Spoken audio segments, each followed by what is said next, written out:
This is a really special episode, and I hope this is one that you'll listen to with your partner and share with friends or family who are expecting or who are already new parents. Last May, in recognition of Maternal Mental Health Awareness Month, we shared several very personal stories about postpartum anxiety and depression across 4 episodes of How Long Till Bedtime. These were powerful conversations, and I urge you to go back and listen to episodes 29, 30, 31, and 32 if you haven't already. As we discussed then, it is believed that 1 in 5 new moms experience some level of perinatal mood or anxiety disorder or postpartum mood or anxiety disorder. And when a new mom experiences postpartum anxiety or depression, her partner is 50% more likely to also experience anxiety or depression. So, this year, as a follow up, we wanted to share a slightly different perspective on this very important topic. We have 3 men chiming in for today's episode. Mike Vasquez and Todd Kennedy are married to women who shared their postpartum struggles in those episodes I just mentioned. And Alex Grant is the husband of a member of my Sleep Tight community. I asked Mike, Todd, and Alex some questions about their own personal adjustment to parenthood and their experience with having a partner who struggled with postpartum anxiety or depression.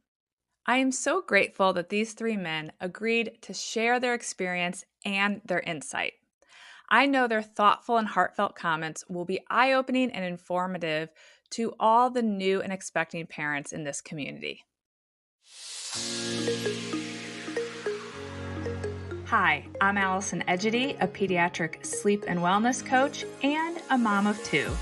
I love to help parents find solutions. This is How Long Till Bedtime.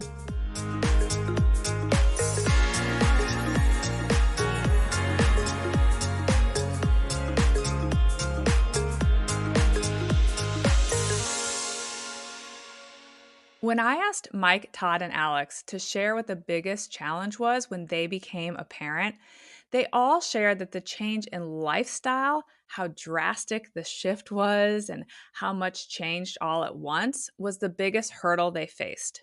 I hear this so often from my clients, both men and women. And in families where the new mom suffers from any kind of postpartum mental health struggle, this hurdle becomes even harder to overcome. All 3 of the men who are joining me for today's episode have partners that have struggled with perinatal depression or anxiety, postpartum depression or anxiety, or both. So often, partners and family have trouble spotting the warning signs that the new mom is having a hard time. I asked Mike, Todd, and Alex to think back to what the first signs were that their partner was struggling and not having a, quote, typical postpartum experience. I could definitely tell something was off. I think the challenge for me and most likely a lot of men is like kind of what immediately can fix it, right? Like go into problem solving mode. And I think it was one of those things that a little bit it improves with time and the baby kind of being able to sleep more, but then also what are some strategies to be supportive and make sure that everyone gets some much needed rest. Just being kind of there for the person, and for me, kind of the big takeaway is just making sure that you all are honest about how much rest the mom is getting or you are getting during that time. Because that was a big factor for us. Kind of going back to the fundamentals of getting good rest, working out, kind of getting outside in sunshine, and kind of having a support network around the family that can take your mind off of some of the struggles of the evening or not sleeping. Recognizing that Holly was suffering from postpartum depression was probably one of our biggest challenges. In some ways, we were fortunate as it happened with our second child, so we actually had something to compare it to. Even so, I think we were both slow to recognize that she was suffering. In hindsight, I think some of the things that stood out were there weren't enough highs to offset the lows, and there was probably a little more anger than just sadness, which is something that we both picked up on over time. Laura suffered from postpartum anxiety, and the first sort of signs that I noticed something was wrong was normal situations were treated differently than they had been before. So, for example, time became very important. If Isaac went down at 9:01 versus 9 o'clock, it became an issue. If I was 10 minutes late to come home from work, that was an issue. And, just different reactions to what I would call just normal situations. Wow, right? We've heard from Holly and Caroline on this podcast, and I've personally talked to Laura about her challenges during our consultations. But hearing it from the perspective of their partners is really important. And I think it's worth noting that each of the women's symptoms were quite different. So it's not always going to present itself in the same way.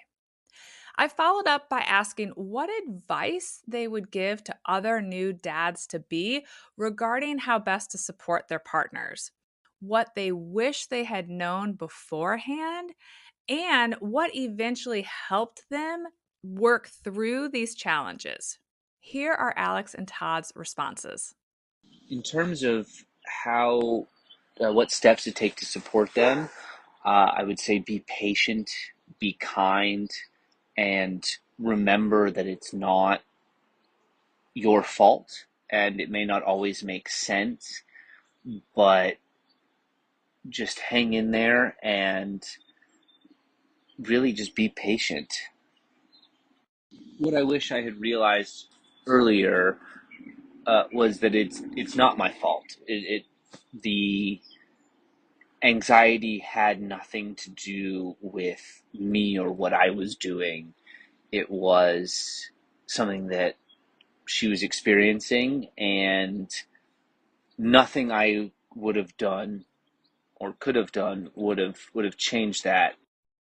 I think the two biggest things that helped Holly through her struggles were first identifying that she was actually suffering from postpartum depression. We didn't recognize this right away, and that created even more challenges.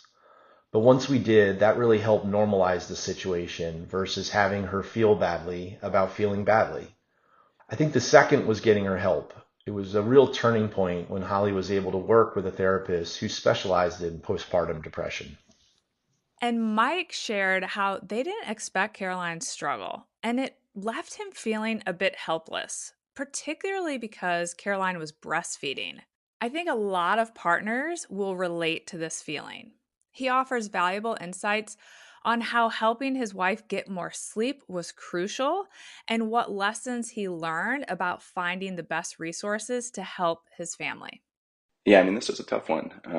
I think certainly it was something that we both didn't expect.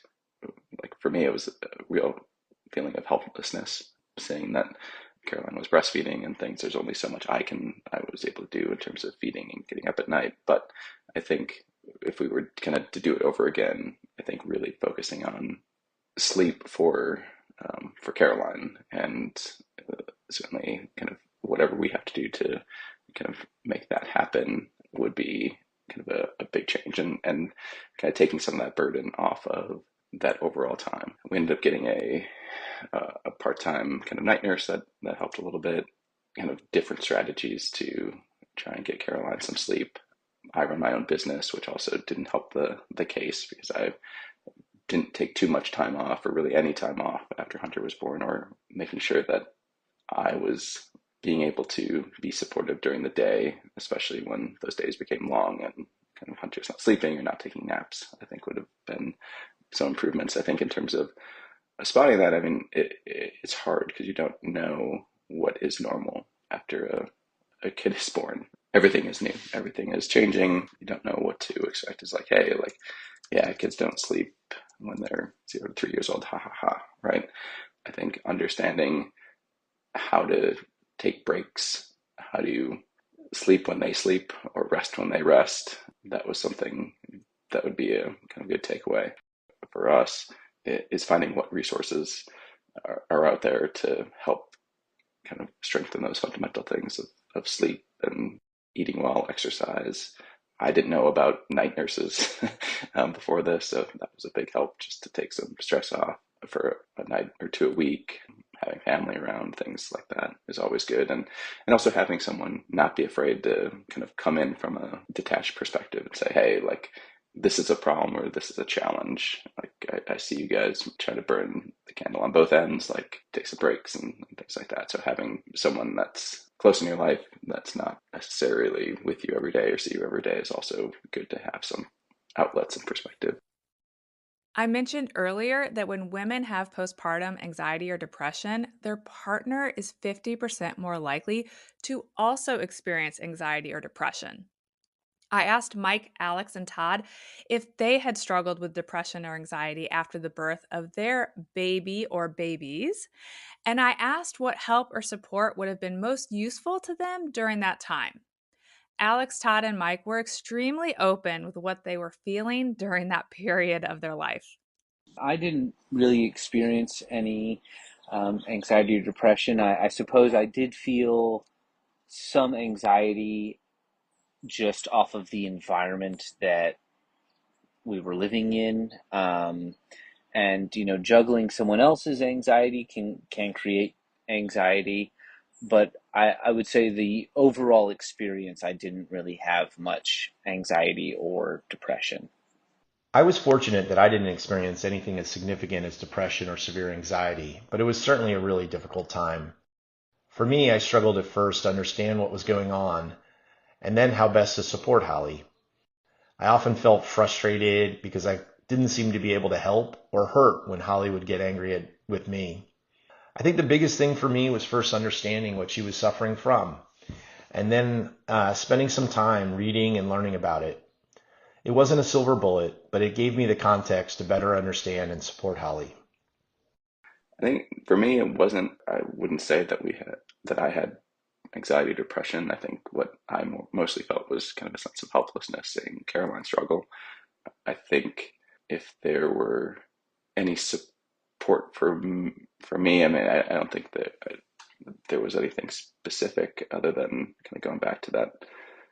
My mantra is kind of keeping it simple in terms of the making sure you kind of keep doing those fundamental healthy living lifestyle things. So I think to the extent that if someone is having challenges, and don't be afraid to share that, with your spouse or significant other, whoever it may be, or even just a friend that can listen for a bit or get you out of kind of the routine of eat sleep with the baby that kind of seems to never end. But I think the other thing that to keep in mind is, like, hopefully, I certainly kind of plug for Allison here, is like, call Allison up, get your kind of work on the sleep, kind of really prioritize that, because I think it helps the whole family.